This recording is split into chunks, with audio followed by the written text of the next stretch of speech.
We eat too much sodium and too little potassium. If you continue to eat this way, you'll be at a higher risk for increased blood pressure, strokes, and heart attacks. How can you change this around? How can you reverse this? Let's find out. Coming up.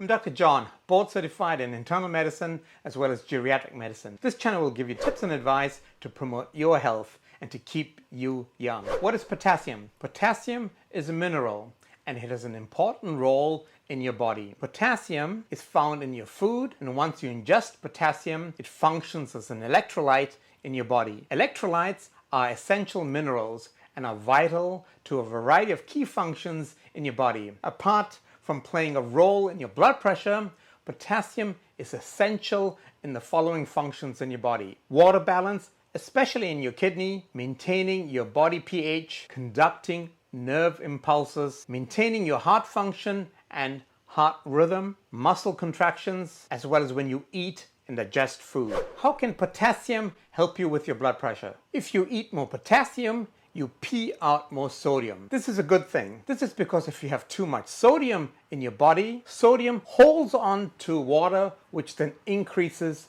your blood pressure. Why is this? Well, sodium and potassium work sort of in opposite ways in your body. Sodium is pumped out of your cell and potassium is pumped into your cell through means of the sodium-potassium pump. If you eat more potassium, then more sodium can be peed out. More potassium also means it helps ease the tension of your blood vessels, which in turn helps lower your blood pressure. If you're interested in which foods can lower your blood pressure, click right here.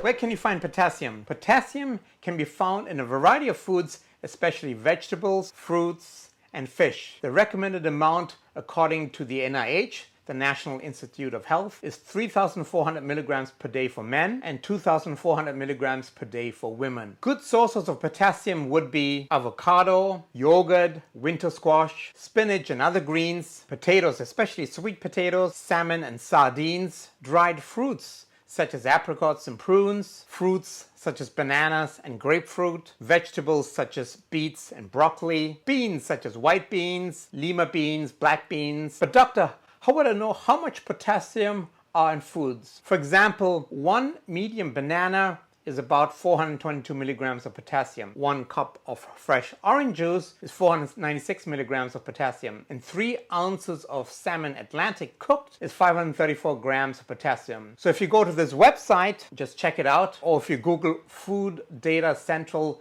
USDA, you can find the nutrient profiles of different foods. Try it out. Choosing plenty of food sources of potassium throughout the day is necessary to meet recommendations. For instance, standard portions of non-fat plain yogurt and bananas at breakfast, baked potato with wild Atlantic salmon and avocado at dinner, plus 1.5 cups of non-fat milk during the day could help potassium intake reach approximately 3,400 milligrams. You can also read the nutritional label and figure out how much potassium is in the food per serving size. Another take-home point is that if you boil vegetables, especially if they have been cut, potassium ends up being leached into boiling water. Therefore, if you grill, dry heat, roast, or saute your vegetables, these valuable and good nutrients are readily available for you and, more importantly, your health. If you're finding value in this video, don't forget to like,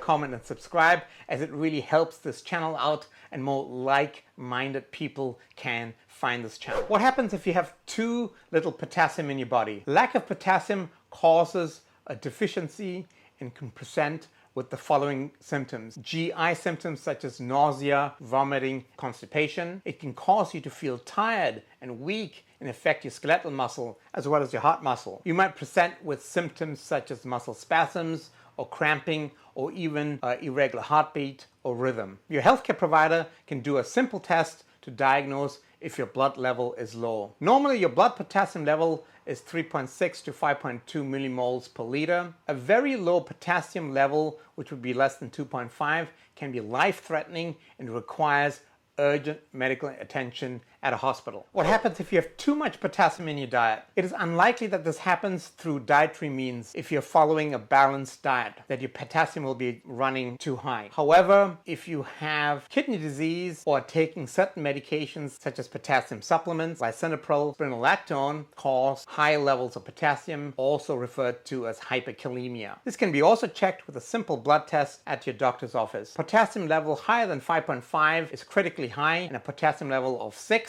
millimoles per liter can be life-threatening. If the levels are this high, this can lead to heart arrhythmias or even death. And if you're interested in other videos, click right here or click right here. Have a good day and think your health. Well, done. I hope I don't have to do anything. Did I forget anything? There's no good side. I need to do the whole thing again because I forgot to press the record button. Oh, stupid.